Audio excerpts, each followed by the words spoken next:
Hayes, you mentioned McDavid blowing his head blowing off about answering the question. He had a little like blurb where he had it a probably blurb, I know he did when he said like 4 years, 8 years, and then at the very end he said no years. I was like, no years. No term. I was like, oh. Do you think that God. was a Freudian slip, or do you think dude, that was I don't intentional? know, but I was like, you could have just sealed the deal with this and said this is the last time. He controls the net. Like he could just say, guys, this is the last time. Don't ask me again this year. But he was like, the term of it, if I want to go 8 years, 4 years, 2 years, and then at the very end he said no term. No term. Dude, that got people's heads just buzzing. Of course it's going to, because his head will blow off his body.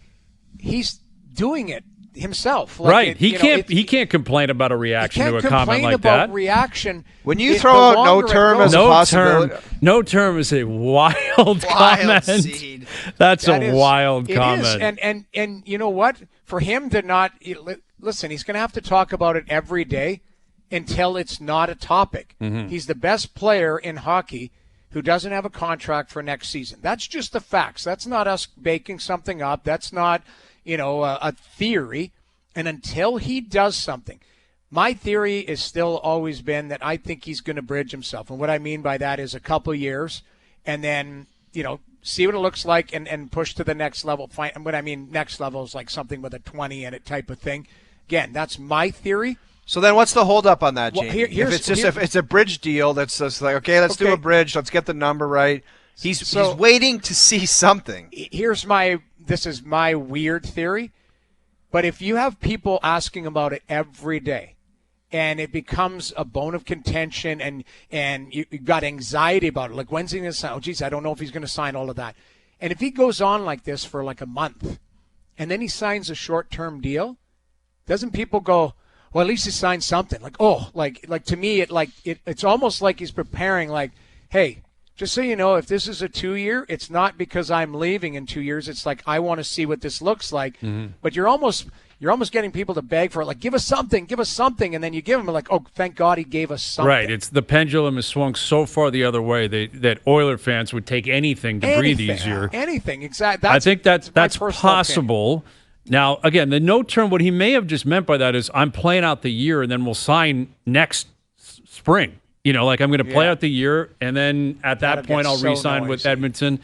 But it is quite the comment for him to drop that. Like that, everything this guy does seems to be very calculated. It started again when he was at the Canadian Olympic orientation and he said, my intention is to win in Edmonton. Those are manipulative comments. Those are somewhat scripted. He's not a dummy. He's been working with his agent. He's been working with his PR team. And it just opens the door for craziness, which I embrace because I think it would be just an incredible story, the idea of this guy becoming a free agent. Like, there's no parallel. Gretzky got traded.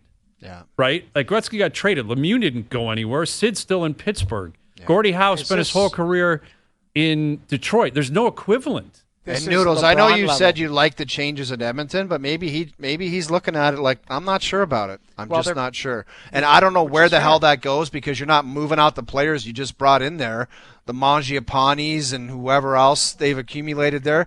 Maybe he's just not overly thrilled about that. Who knows? There's so many different things. The problem is he's opened the door, and rightfully so. We'll be talking about it every day. Because until we have answers, all it is speculation. Mm-hmm. And speculation burns hot. It does. And I think another comment he made that's important that could mean anything is, he said you only get one career, you only get one chance at this. I respect that. Like he's like, I poured my whole heart into this. And I'm going to do it my way. That to me reads like I'm thinking of other spots because this would be the only time I could maybe go to that other spot. Wherever that happens to be. Whatever he's dreaming up, whatever he thinks would be best for him, that's what that comment said to me. Not that opened the door as much as no term did for me. Because it's like, hey, I'm not you're gonna hate me, but I've always wanted to go here or always wanted to do this, and this is my chance to do it, so I'm gonna do it. You know, and if that's the case and it's leaving Edmonton, man, what a story that's gonna be. Yeah. And I honestly think if he decides in the next however long, he might come out with the heater comment saying, I probably won't sign until the year's over, so don't ask me again. Mm-hmm. Like he might come out with that heater. Listen, which will be nuclear. It will be nuclear if he comes out with that. And he's got pressure on him anyway. But now, like it's tough to get a read based on social media because it's not real life.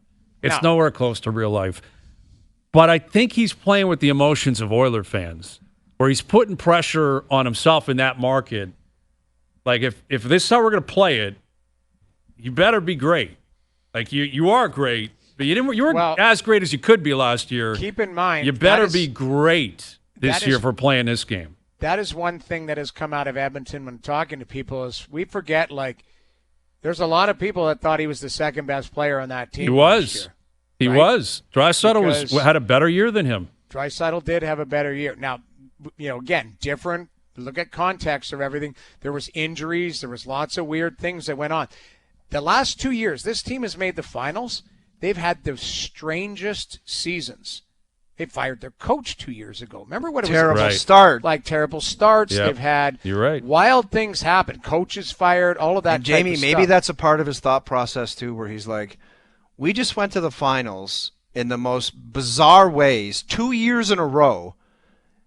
And he's talking about a window and how he wants to win there. Is it actually possible or likely that we do it again? We get back there again and do what Florida did? Like, how many times have we seen that? A team go to the finals 3 years in a row like Florida's done, and Edmonton's just automatically going to do it? I don't know if he thinks like that.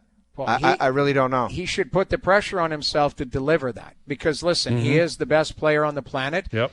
And he does deliver special things. I know, Jamie, you could say that he's got to deliver that, but they were also one get out of the zone away from not beating the L.A. Kings.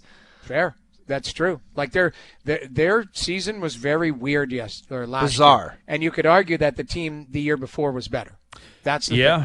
And now it changes again. They're going to be a really good team. Like they have McDavid, Draisaitl. They're going to be a very good team this year. But like Ryan Nugent-Hopkins and Hyman didn't have great seasons last year. At home injured. Like there was a lot of Nurse and Bouchard started poorly. Stuart Skinner was like, I think what they need to do, and this doesn't help the distractions, is they need to get playing and get up to what they're capable of doing, and then all the other things will go away.